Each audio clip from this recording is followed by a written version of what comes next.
Hi everyone, this is Mary Alice Hudson. The idea I heard echoed throughout your videos was change and the impact of that change on students and faculty in higher education. I decided to look at the changes that were most frequently mentioned through the lens of my own experience as a doc student. So the changes most frequently mentioned were changes due to student diversity, changes due to a need for work-life balance, changes due to technology, changes due to academic capitalism, and changes due to the changes in hiring practices within higher ed. With so many changes, it's no wonder there are tensions within higher ed, and it's hard to see how older faculty can successfully mentor new doctoral students. That said, and I don't know how things work at other universities, but I selected my committee. So I was able to select professors I wanted to work with. I picked my committee chair and mentor based on his expertise in my field of interest and his past support of my work in educational robotics. The other two members of my committee were female, and I selected both of them for two reasons. I'd had very positive experiences with each of them in classes I'd taken in which they provided feedback which was useful and supportive. I knew they would help me stay on track and true to my goals, and while they wouldn't pull any punches, they would be kind about it. And I knew I needed that. The second reason I selected each of them was because one had expertise in educational robotics, and the other, who knew absolutely nothing about robotics, had expertise in elementary education, which was the setting for my research. So the people who had the longest and most impact on my doctoral education and enculturation into higher ed were people I chose. This allowed me to be mentored by individuals I valued and respected. I wouldn't have picked someone who I didn't respect or who I felt was out of touch with my interests and goals. I suppose this is a little like only watching news reported by the viewpoint you want to hear, but I believe it probably helped to mitigate the challenges mentioned in the text and in our videos. In thinking about the diversity in my cohort, there were 17 of us, 10 women and 7 men, all working adults.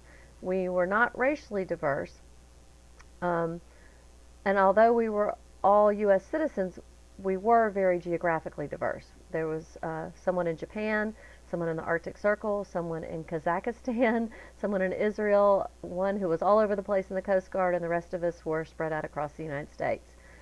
Due to the fact that the program was all distance ed and asynchronous, our geography was pretty much a non-issue.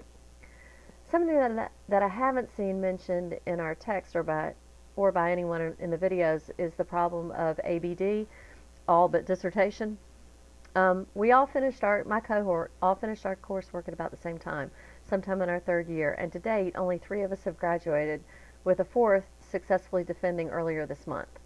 Lots of things have happened to slow people down, but the most common has been work-life dissertation balance, with dissertation being pushed aside to accommodate the demands of day jobs and families.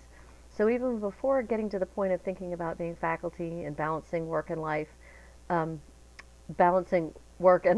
and school are a very real issue.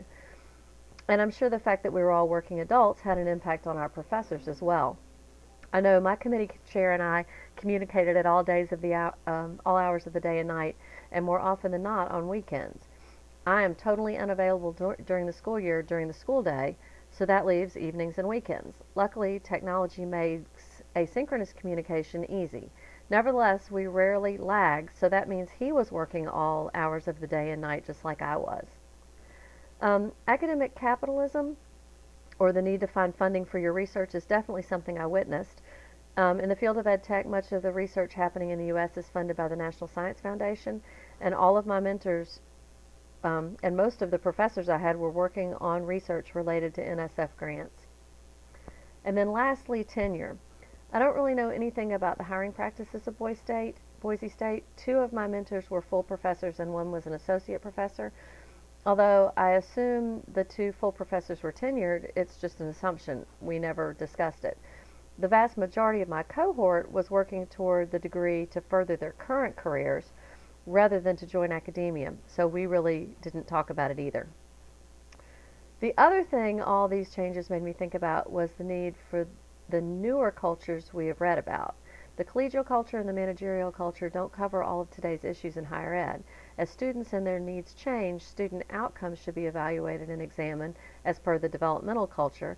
And as higher ed changes, the loss of tenure and the potential loss of the ability to engage in scholarly learning needs to be addressed as per the advocacy culture.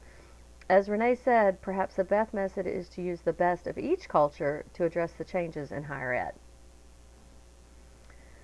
I know things are always changing, but it feels like the pace of change has picked up in the last 20 years or so, which I guess this means that the need to address change has also accelerated.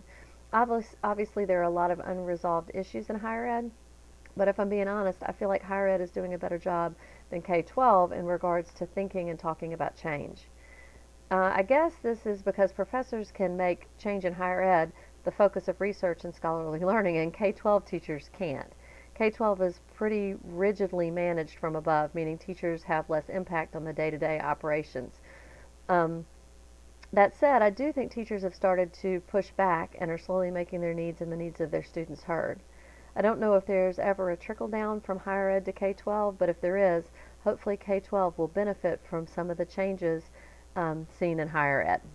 So thank you for listening, and I look forward to your videos.